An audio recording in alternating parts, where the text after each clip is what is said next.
ఎక్కువ తక్కువ మాట్లాడకు, నీ నోరు అదుపులో పెట్టుకో. మేం చేసే పాలన మీకు తెలుస్తున్నదా?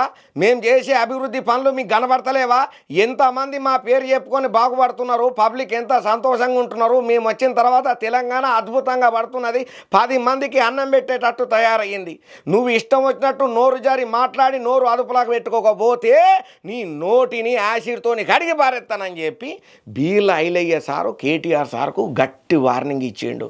మరి ఇంకే ఎందుకు గంతగానం గరం కావాల్సి వచ్చింది? మరి దీని మీద కేటీఆర్ సార్ ఏమన్నా అన్నాడా లేదా? వార్త తెలుసుకోవాలని ఉన్నది కదా, తెచ్చిన పటుండ్రి. ఇక ప్రభుత్వ విప్పు బీర్ల ఐలయ్య సంచలన కామెంట్లు చేసుకుంటూ వచ్చిండు కేటీ రామారావు సార్ మీద.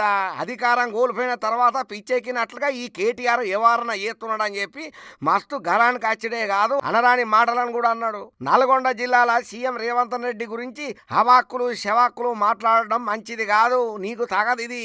ఇక ఆయన ఇష్టం వచ్చినట్టు కూడా మాట్లాడుతున్నాడు. కేటీఆర్ ఆయన నోరును అదుపులా పెట్టుకోవాలి అనుకుంటా ఈ తీరుగా కేటీఆర్ సార్ మీద ఎట్లా గరమైందంటే గట్లా గరమైంది. మరి రేవంత్ రెడ్డి నాయకత్వంలో నల్గొండ ఉమ్మడి జిల్లా మంత్రులు ఆరునిశలు కష్టపడుకుంటా అభివృద్ధి కోసానికని చెప్పి పనులను చేసుకుంటా పబ్లిక్ కోసానికని చెప్పి తిప్పాలి పడి మరి అన్ని సాక్రిఫైస్ చేసి మేము కష్టపడి పని చేస్తా ఉంటే రాష్ట్ర వ్యాప్తంగా సాగునీటి ప్రాజెక్టుల పరంగా ఉత్తమ్ కుమార్ రెడ్డి సారు ముందుడి మాటిని నడిపిస్తుంటే ఇంకోవైపు కోమటిరెడ్డి వెంకటరెడ్డి సార్లు ఢిల్లీ నుంచి నిధులను తీసుకొచ్చి జిల్లాల రోడ్ల నిర్మాణాల కోసం ఖర్చు పెడతా ఉంటే ఇక కేసీఆర్ నిర్మాణం చేసినటువంటి కాళేశ్వరం ప్రాజెక్టు కులేశ్వరంగా మారిందని చెప్పి ఎడ్డిచ్చినట్టే మాట్లాడుకుంటూ వచ్చిండు. ఈసారి కాళేశ్వరం లేకపోయినా రికార్డు స్థాయిలో పంట వండింది. ఇది మీ కళ్ళకు కనబడతలేదా?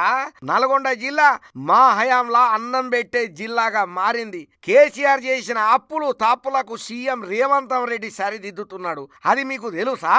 స్కామ్ల చరిత్ర మీ పార్టీదే అని బీఆర్ఎస్ పార్టీ మీద మస్తు గరం అవ్వకుండా తీవ్రమైనటువంటి విమర్శల దాడికి దిగిండని చెప్పాలి. ఇక 1000 ఎలుకలు తిన్న పిల్లి తీర్థయాత్రలకు పోయినట్టుగా కేసీఆర్ ప్రవర్తన చేస్తున్నాడు. కేటీఆర్ మా సీఎం మీద నోరు జారితే నీ నోటిని యాసిడ్తోని గడుగుతాం, తస్మా జాగ్రత్తగా ఉండాలి, మాటను అదుపులో పెట్టుకోవాలని చెప్పి బీర్ల ఐలయ్య సార్ గట్టిగానే హెచ్చరికలు ఇచ్చుకుంటూ వచ్చిండు. అభివృద్ధి సంక్షేమాన్ని చూసి ఓర్వలేకనే ఇట్లా మీరు విమర్శలు చేస్తున్నారు అని గట్టిగానే గరమైండు. సరిగా బీర్ల ఐలయ్య సార్ అయితే మంచిగా సోఫాలా కూర్చొని వెనకాల బ్యాక్గ్రౌండ్ మంచిగా సెట్ చేసుకొని కాంగ్రెస్ కండవా వేసుకొని మంచిగానే మాట్లాడిండు. కానీ మరి దీని మీద కేటీఆర్ సార్ ఎట్లా రియాక్ట్ అవుతాడో, రిటర్న్ కౌంటర్ ఏమి ఇస్తాడో మనకు మాత్రం ఏం తెలుసు, చూద్దాం.